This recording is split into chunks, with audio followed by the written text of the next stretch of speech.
Werder Carboni, una bella vittoria a Nuoro, vi rilancia, arrivavate a una sconfitta in casa, siete sicuramente contenti per come è arrivata, perché avete reagito dal gruppo. Sì, oggi la verità abbiamo avuto molto carattere, siamo stati molto bravi perché in inferiorità numerica non è mai facile.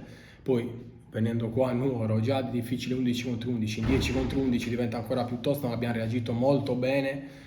Avendo perso settimana scorsa, quindi una sconfitta che ci ha un po' segnato, oggi siamo stati veramente bravi e sono contento di questo. Ecco, la risposta è stata anche nei vari momenti della partita, perché sull'1-0, ma anche prima, la Nuorese ha avuto qualche occasione, sei stato bravo tu a respingere le conclusioni di Coco. Dopo il 2-0, col rientro del 2-1 loro, avete sofferto un attimo, sembrava quasi arrivasse il 2 pari, invece avete piazzato il 3-1 con una grande giocata, perché avete grandi giocatori. Sì, no, siamo riusciti a fare il 3-1 nel momento più difficile per noi.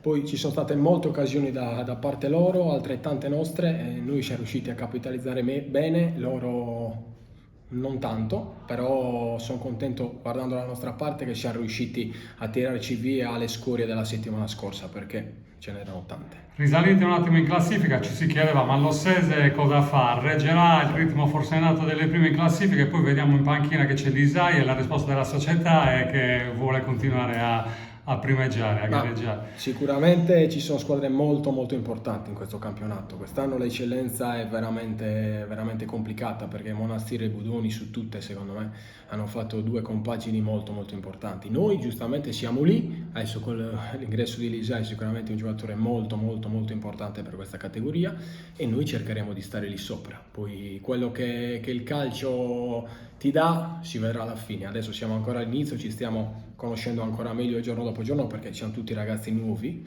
però poi fai queste prestazioni qua e dici allora ci possiamo stare. Ecco, proprio queste prestazioni nascono anche dal fatto che c'è un'atmosfera superiore all'eccellenza, perché oggi il pubblico di Nuoro, tu lo conosci, sei stata a Nuoro, effettivamente anche con la spinta è una gara che stimola tutti, poi il portiere in particolar modo perché deve intervenire poche volte e non sbagliare mai. No, l'atmosfera di oggi qua a Nuoro era importante, era di una partita di altre categorie perché c'erano tante persone, c'erano i tifosi, poi quando incontri sempre una squadra gloriosa come la Nuorese giustamente i giocatori hanno quella spinta in più e oggi è stata una bellissima partita da giocare ma che bisogna farlo perché se si vuole stare lassù bisogna giocare queste partite e interpretarle in modo corretto come abbiamo fatto oggi andando incontro anche a situazioni di campo esterne importanti e fare come abbiamo fatto oggi credo che sia la cosa migliore sempre quando è possibile. Chiudiamo col prossimo turno, arriva il Barisardo, volete tornare alla vittoria in casa, il Barisardo è ultimo, arriva da 7 sconfitte di fila, è forse un po' più complicato perché tutti si aspettano la vittoria ma di facile non c'è nulla.